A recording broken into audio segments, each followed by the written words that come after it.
Now we're going back to square one, making fire.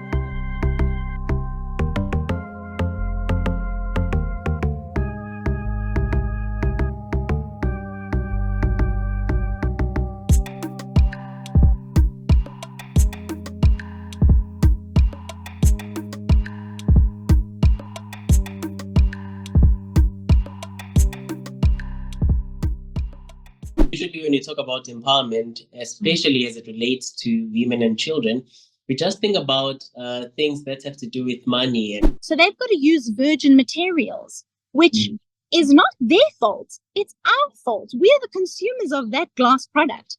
Imagine if we could actually be bringing back and collecting those recyclable materials so that we use less of our virgin materials of the earth's resources. The people that are actually producing the same vegetables that we are trying to promote are the rural farmers. So if they have to be promoted, we have to go to your suburban areas. We have to go to the upper class that you are talking about. But what I find a bit challenging, and I'm not sure if this is the case with you. Hi, greetings, Ella. How are you? Hey, I'm well. How are you doing? I'm doing well, thank you. We are very happy to have you. This is Beyond the Headlines with Dr. Q. And today I'm very happy to be joined by you because we're going to be talking about things that seriously matter, things that everybody should be talking about. But I don't want to spoil it for anyone. I want you to tell me who Ella is, where you're from, and then we can get to our conversation. Awesome. Dumelang. Mina ngingu-Ella Bella. What? I didn't know. I am a box of chocolates. They're different chocolates, different things. I'm always full of surprises. I love engaging with people. I love being with our people. For me, it's so important that we are educating, we are inspiring, we are empowering our nation. And we are so blessed to be able to do that with different elements. I am involved with the Miss Earth South Africa, which is an environmental program for young women. We are involved in teaching them about the environment, teaching them to take care of our environment, and to make sure that they are custodians of the Earth's resources. We also work on an environmental program for young people, for our youth of South Africa, and that is called Generation Earth, because they are our next warriors for Generation Earth. And what is so exciting about that program, Renisani, is that it's very much centered, or Dr. Q, it's very much centered around the career choices of our young people. So we really try to look at that and say, how do we better equip our children, our youth, our school-going people to say, I want to be in the environmental space. I want to be able to take care of the environment through my career choice, through something I'm passionate about. So not just lawyers, but environmental lawyers, not just, engineers, but engineers that are looking after the rebuild of our nation, creating the green economy. And for us, that is so important. So it goes hand in hand. When we were out at different schools looking and seeing what our country was in need of for the environmental side, planting trees, planting vegetables, we realized that there's an immediate need for our people to be fed. There are children that go to school without school shoes. There are children that go to school without being fed. And the government is involved with a feeding scheme, but we can't feed everybody. So we, as an organization of Merchants of Light, go out and we feed. We are so blessed that people support us, and we feed on a Wednesday, a Thursday, a Friday, and over the weekend as well. We go out and we just provide a short-term relief. We share hope with people. We share light. And that's why we are the Merchants of Light, exchanging light. It could be through a smile. It can be through a bowl of food. It can be through a pair of school shoes, which for you and I, we're blessed and we're lucky that it's something so simple. But for other people out there, we know that it's a very difficult way to go to school without a proper pair of shoes. And there are shoes, but it's not a pair of shoes that is a good pair of shoes, that they are walking long distance. They're walking through, water and sewage, and they have to jump mud and all sorts of things. These are different challenges that we need to equip our children because they are the future of our country. And if we are able to look after them and change a moment in their lives, for us, we've done a service to our country. We've done a service to our community. You know, we can't change the long term, but we can stop and change a moment in somebody's life, because it's that point that can be the tipping point for them to change their projection of their journey and of their life. So it all goes hand in hand. Interesting. You guys do quite a lot of things. Merchant of Life, and you mentioned that you've got. We're busy, a little bit busy. You mentioned that you guys have Miss Earth South Africa, where you particularly focus on young girls. I'm interested, why invest in young girls in particular? I love that question. Can I tell you, young girls are very much centered around the building of our community. They go off and they head up their own homes. They, do practices in their homes that will influence recycling, that will influence different elements that for us is so important, because they're going to influence young children in their homes. You know, they are the mothers of our community. They are the movers and shakers. They are the decision makers. They understand and see how important it is to not just look at the micro, but to look at the macro. They are able to understand that we need to look after our community. And to do that, it starts at home. It starts with me and my family. I teach my nephews. I teach, my sister's children, the neighbors' children, by the actions and things that we do. So it was always centered around behavioral change. And for us, that was important because young women go out into communities and they have an impact and they have passion and they have dedication and drive. And people feed off of this energy. And it's great because it has this knock-on effect. So we work with these young women. They go into schools and the kids are so excited and they're like, yes, ma'am, we will do whatever you say. And that's good because we need children to be inspired. We need children to feel excited about their environment. Well, I love this. It's a different kind of empowerment, because usually when you talk about empowerment, especially as it relates to women and children, we just think about things that have to do with money and only maybe food production and giving out parcels. But you guys are doing way beyond that. You are teaching them how to take care of the environment, how to look after the environment so that it in turn looks after them, takes care of them. And I think that's a wonderful initiative. And where are you guys operating? In which areas? Is it only in South Africa? Because I know it's Miss Earth South Africa. If it's in South Africa only, which regions in particular? So we do work around not just South Africa, of course, because it's Miss Earth South Africa. And of course, we're based here.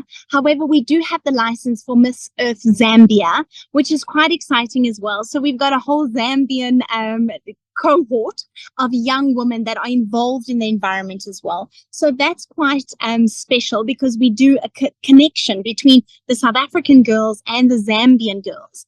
But we're very much focused around our areas in South Africa. We need to look at home and say, how can I fix the areas at home? How can I better develop what is happening at home? So we work with the Miss Earth South Africa. Generation Earth is tied to the United Nations Environmental Program, where they work with the African youth. So Tunza is what we are connected with Generation Earth, which is lovely because we get to connect with other African warriors and earth environmentalists that have the same passion and have the same likeness in career development for the green economy. And how is the program, in your observation, helped change the lives of these young ladies that you're talking about? How many years have you been operating first? Maybe one should start. That is the exciting part because we've been working with the Miss Earth South Africa for 21 years. And when we first started, there weren't a lot of environmentalist students. Young girls that were involved in the environment. It was just, I like the environment, or I like planting trees, or I like vegetables, or it was that kind of thing. And as time passed, we saw the big interest, and young girls were studying environmental sciences. They were studying environmental law. They were going off and changing their degree into. That was so inspiring for us because we could see the change in society. We could see the change in people wanting to recycle. And for us, that was so exciting. So these young women, 21 years, these young women eventually started having babies and families of their own. And we would always say, oh, our Earth baby. And, that was the beginning of this generational understanding of I'm responsible for my environment. We can't affect change for the global carbon emissions, for example, but we can look at the micro and look at my home and my community and my local river. What am I doing to affect change? Whether you believe in climate change or not, you just have to look around and say, this area needs work. This area is dirty. My local community needs recycling bins. There's so many things that we found as young women, we could actually affect change immediately with the want to do something. Wow. You remind me of Greta Thunberg. I'm sure you would know she's a climate activist. And I feel like everything that you do and what she preaches, they go hand in hand, they align.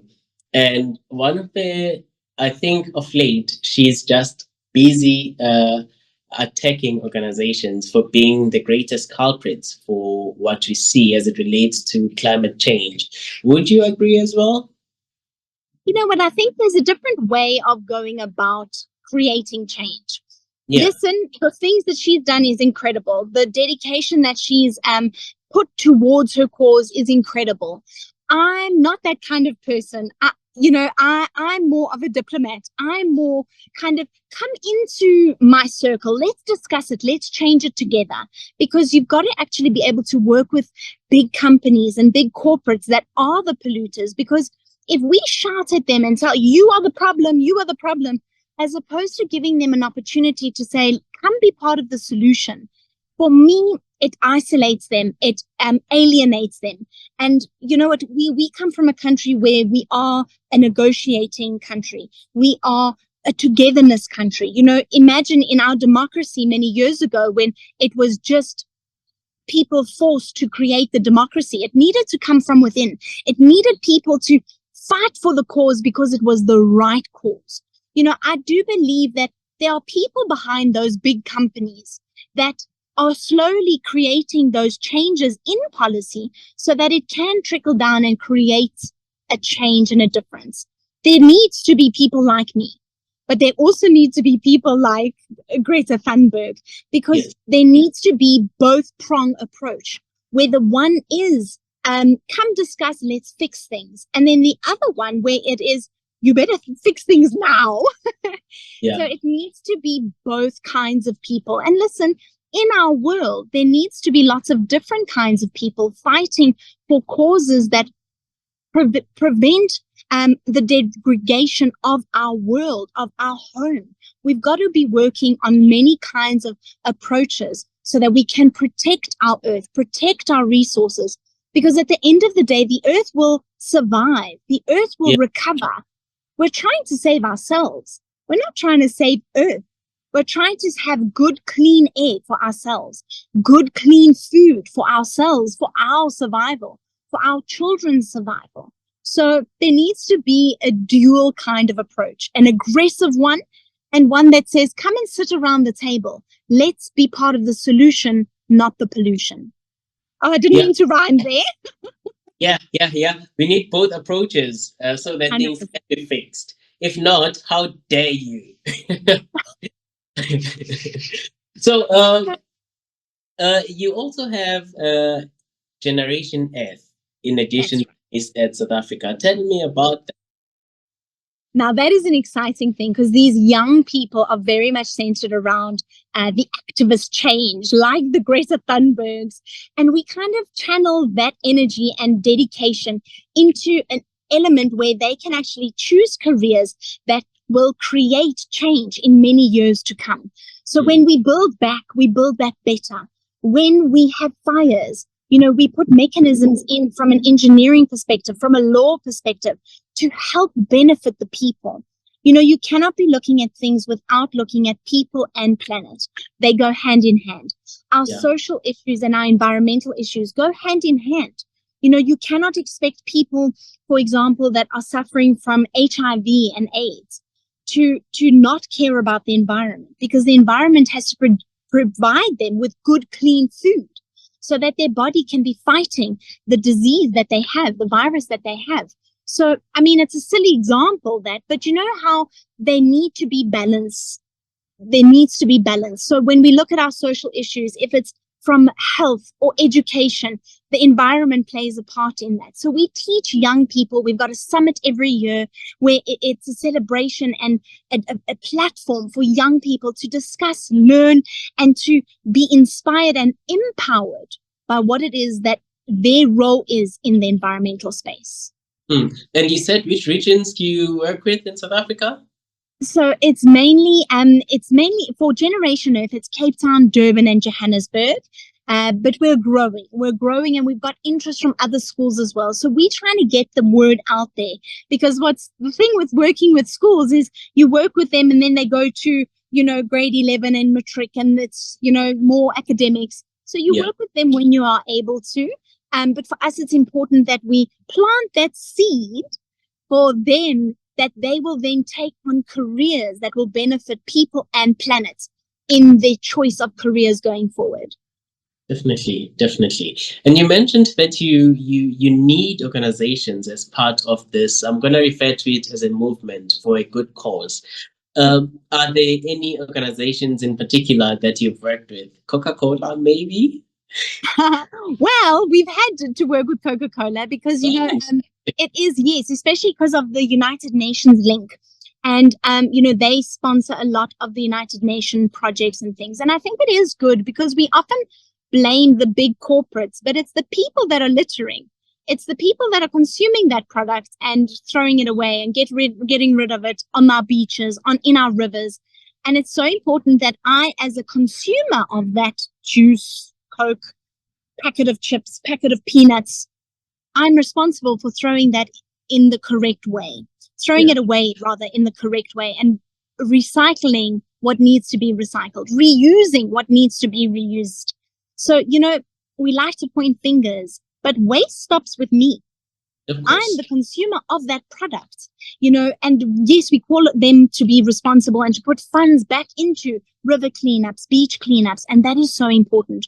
We work with Ardagh, formerly Consol Glass, where they are the biggest South African producer of glass.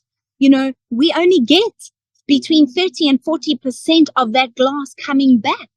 So they've got to use virgin materials, which is not their fault. It's our fault. We are the consumers of that glass product.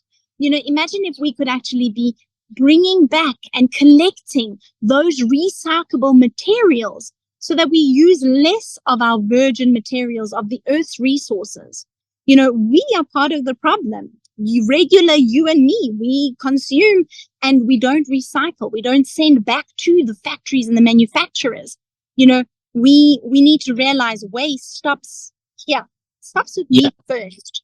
Yeah, of course. But I'm thinking about my people in rural areas right now, or in your less advantaged communities, where there aren't so many conversations that reach their ears.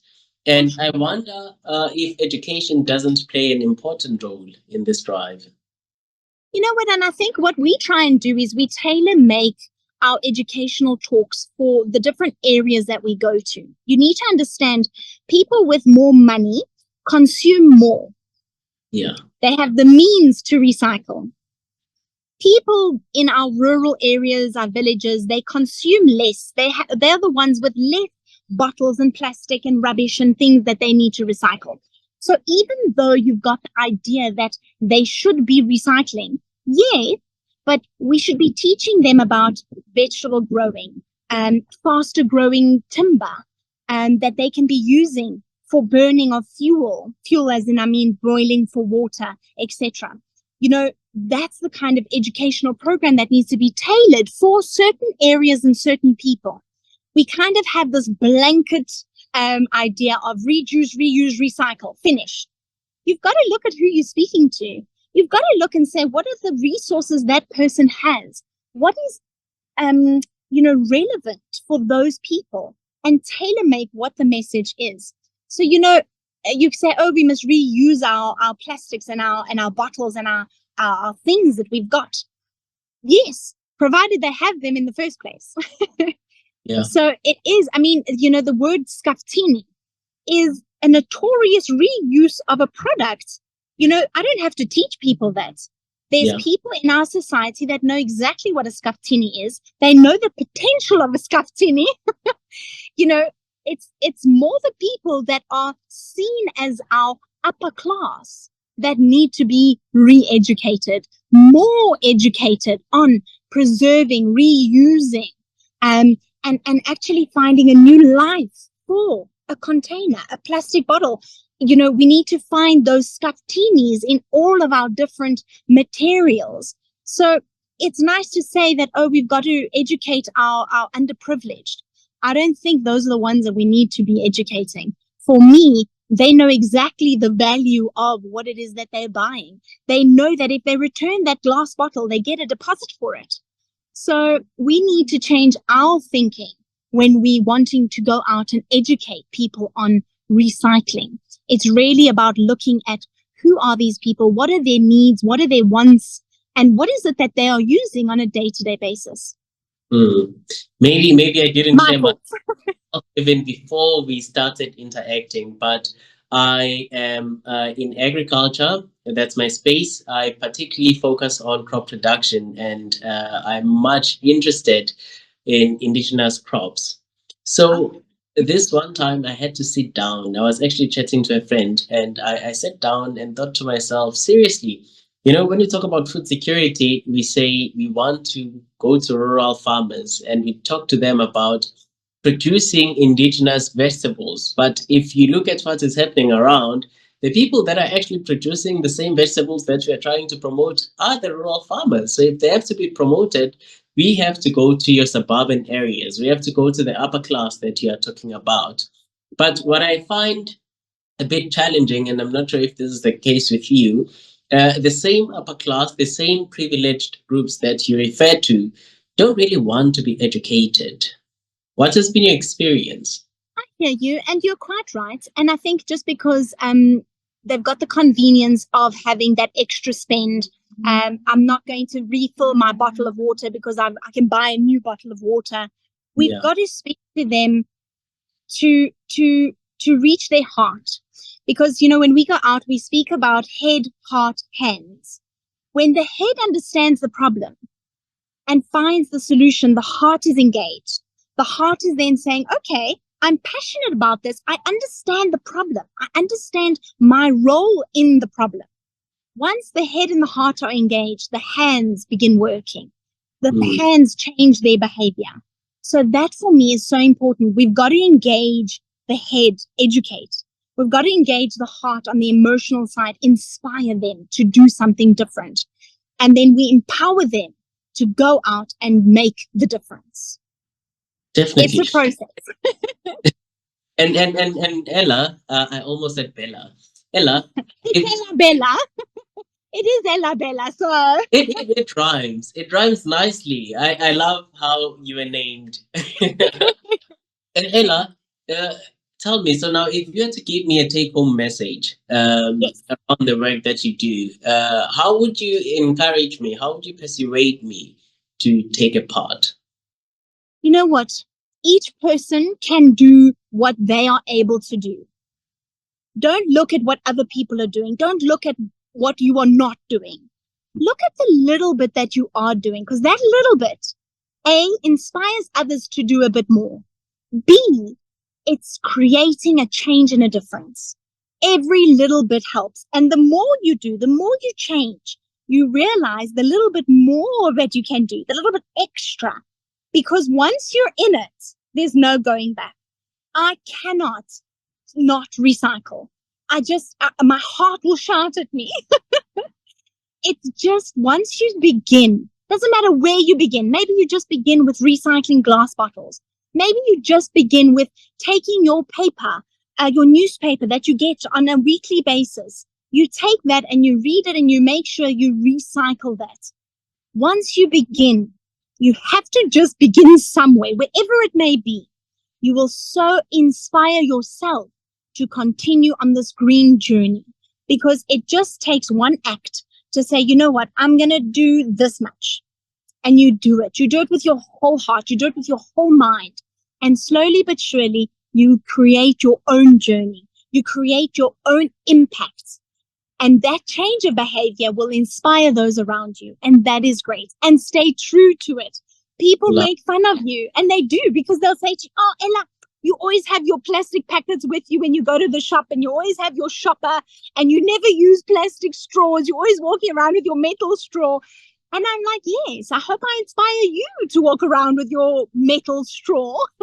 My next question was actually going to be paper straws for you or plastic straws, because a lot of us are so frustrated with paper straw. I think I'm guilty here, because in my car, I've got plastic straws, like tons of them. I've got tons in my house as well. Do I recycle plastic? No, I do not. Not yet. And not yet. Excellent. I want to start being the change that I want to see. But I want you to help me and others that are like me who would want to recycle. How do we even go about recycling? I will tell you a story. When I was in Cape Town working at the Penguin Project Sandkop, there we had to dissect some penguins, and inside there were little pieces of stock sweet, straws, bits of plastic. And can I tell you, that was my motivation, because the plastic fills up the tummy of the birds and of the penguins.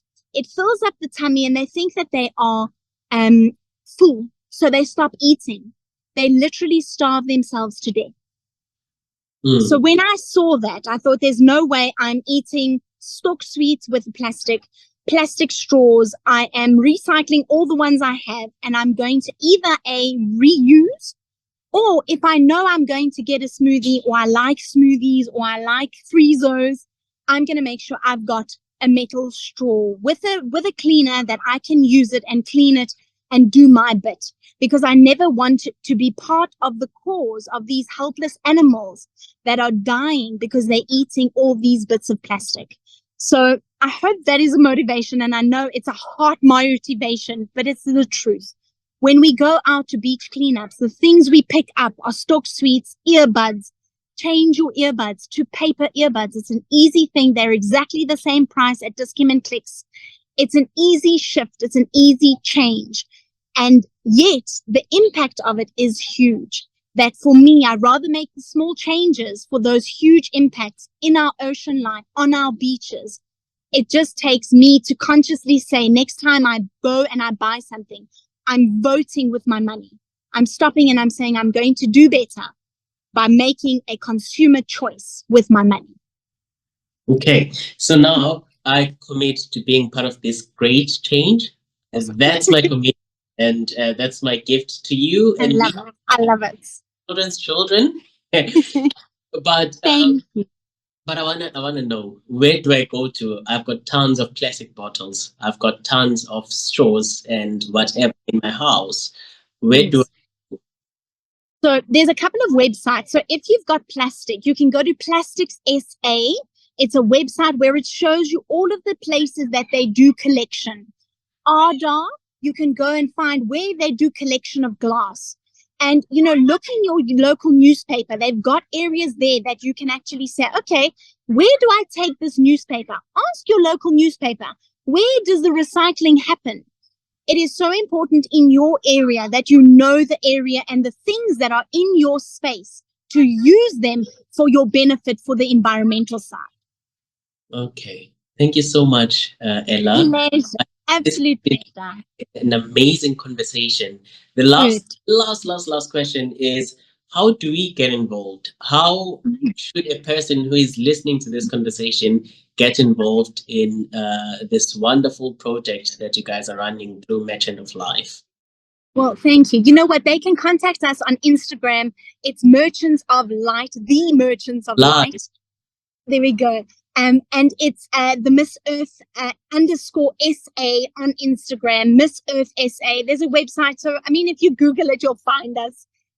Let us know, DM us, volunteer. If you've got new school shoes that you want to donate, if you've got a pack of extra stationery, give it to us. Let us give it to a child in need. There's so many ways people can help. You know, if it's 100 Rand deposit in the Merchants of Light NGO account, that money goes to feedings on the Wednesday, Thursday, Friday, and on the weekends. Everybody has something to offer. Contact us, be in touch with us, and offer and connect and exchange. Be a merchant of light. It is the first step. So please find us on Instagram. Catherine Constantinides and myself work together on all of these projects. So we need you. We need support from our communities to help our communities. And it's going to start with us. So help us, help them. Definitely. What I'm going to do is to take the details you've just given me, and I'm going to include them on the bio for this particular episode. Ella, thank you so much. It's been wonderful. Thank you so much. Nkosi kakhulu, ngiyabonga kakhulu, danko. Thank you. You keep well. For sure. Thank you so much. Bye. Now we're going back to square one, making fire.